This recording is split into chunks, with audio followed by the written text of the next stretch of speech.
Hi, ഇതുപോലത്തെ male pattern boldness അല്ലെങ്കിൽ കഷണ്ടി അങ്ങനെ ഡെവലപ്പ് ചെയ്യുന്ന ടൈമിൽ ഡോക്ടേഴ്സൊക്കെ യൂഷ്വലി പേഷ്യൻസിന് മിനോക്സിഡിൽ ഫിനസ്ട്രൈഡ് ഒക്കെ ഉള്ള ടോപ്പിക്കൽ സൊല്യൂഷൻസ് ഒക്കെ പ്രിസ്ക്രൈബ് ചെയ്യും. ചില പേഷ്യൻസിന് ഒരു പേടിയുണ്ട്, അതായത് ഇങ്ങനത്തെ സൊല്യൂഷൻസ് മെഡിസിൻസ് ഒക്കെ യൂസ് ചെയ്യുന്ന ടൈമിൽ അത്യാവശ്യം നല്ല ഹെയർ ഗ്രോത്ത് ഉണ്ടാവും. പക്ഷെ വൺസ് ഇത് നിർത്തി കഴിയുമ്പോൾ നേരത്തെ ഉണ്ടായതിനേക്കാളും കൂടുതൽ മുടി ഒഴിച്ചിൽ ഉണ്ടാവുമോ എന്നൊക്കെ ഉള്ളൊരു fear. So let's bust that myth today.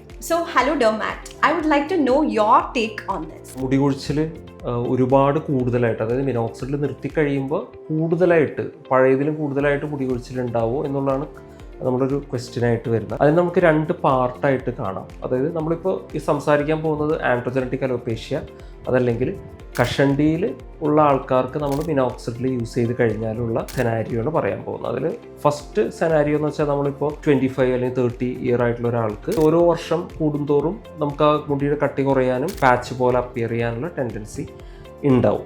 അതൊരു നാച്ചുറൽ പ്രോഗ്രഷനാണ്. നമ്മൾ ആ ഒരു ടൈമിലായിരിക്കും നമ്മൾ മിനോക്സിഡിൽ സ്റ്റാർട്ട് ചെയ്യുന്നുണ്ടാവുക. സോ സെക്കൻഡ് പാർട്ട് എന്ന് വെച്ചാൽ നമ്മൾ മിനോക്സിഡിൽ സ്റ്റാർട്ട് ചെയ്യുമ്പോൾ നമ്മൾ ഈ നാച്ചുറൽ പ്രോഗ്രഷനെ മിനോക്സിഡിൽ അറസ്റ്റ് ചെയ്യും. അതായത് ആ കട്ടി കുറയാനുള്ള ടെൻഡൻസിനെ പതിയെ മിനോക്സിഡിൽ കുറയ്ക്കും. രണ്ടാമത് മിനോക്സിഡിൽ എക്സിസ്റ്റിംഗ് ഹെയറിൻ്റെ കട്ടി കൂട്ടുകയും അതല്ലെങ്കിൽ മുടി കൂടുതൽ നാളുകൾ വളരാനുള്ള ടെൻഡൻസി കൂട്ടും. നമ്മുടെ ഹെയർ ഫോളിക്കിളിലേക്കുള്ള ബ്ലഡ് സപ്ലൈ കൂട്ടും.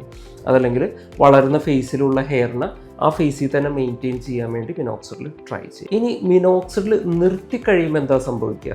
മിനോക്സിഡിൽ നമുക്ക് തന്നൊരു റിസൾട്ട് ഉണ്ട്, അത് മിനോക്സിഡിൽ തിരിച്ചെടുക്കും. മിനോക്സിഡിൽ ഇപ്പോൾ നമ്മുടെ മുടിയുടെ കട്ടി കൂട്ടി, ലെങ്ത് കൂട്ടി, അല്ലെങ്കിൽ മുടി വളരുന്ന ഫേസിലുള്ള ഹെയറിൻ്റെ എണ്ണം കൂട്ടി, അത് മിനോക്സിഡിൽ നിർത്തി കഴിഞ്ഞ് വിത്തിൻ 6 മന്ത് അത് പതുക്കെ റിവേഴ്സ് ചെയ്യാൻ തുടങ്ങും. അതാണ് മെയിൻ പ്രോസസ്സ് നടക്കുന്നത്. ആ സമയത്താണ് നമുക്ക് 6 മാസത്തിനുള്ളിൽ ഒരു മുടി കൊഴിച്ചിൽ ഫീൽ ചെയ്യും. അത് ആദ്യം ഉണ്ടായിരുന്ന അതല്ലെങ്കിൽ ആദ്യം ഉണ്ടായിരുന്ന മുടി മൊത്തമായിട്ട് പോയി അങ്ങനെയല്ല.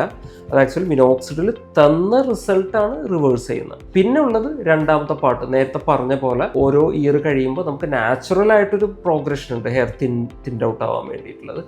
അത് റീസ്റ്റാർട്ട് ചെയ്യും. ഈ രണ്ട് പ്രക്രിയകൾ അവിടെ നടക്കും മിനോക്സിഡിൽ നിർത്തിക്കഴിഞ്ഞാൽ. പക്ഷേ അത് നമ്മൾ ഈ പറയുന്ന പോലെ ആദ്യം ഉണ്ടായിരുന്ന മുടി മൊത്തമായിട്ട് പോയി മിനോക്സിഡിൽ അത് കാരണം യൂസ് ചെയ്യണ്ട, അത് പ്രശ്നമാണെന്നൊക്കെ ഉള്ള ഒരു തെറ്റിദ്ധാരണ അതല്ലെങ്കിൽ അതൊരു പ്രോബ്ലം ആയിട്ട് കാണുന്ന ഒരു സെനാരിയോ ഉണ്ടാവാറുണ്ട്. പക്ഷേ അങ്ങനെയല്ല ആ കാര്യങ്ങൾ. മിനോക്സിഡിൽ ഉണ്ടാക്കുന്ന റിസൾട്ട് ആണ് റിവേഴ്സ് ആവുന്നത്. പിന്നെ ഉള്ളത് നാച്ചുറൽ പ്രോഗ്രഷനാണ്. അത് മിനോക്സിഡിലൊന്നും ചെയ്യുന്നില്ല, അത് നമ്മുടെ നാച്ചുറൽ ആയിട്ടുള്ള ഹെയർ തിന്നിങ് എന്നുള്ള പ്രോഗ്രഷൻ അത് തുടർന്ന് പോവുകയാണ് ചെയ്യുന്നത്.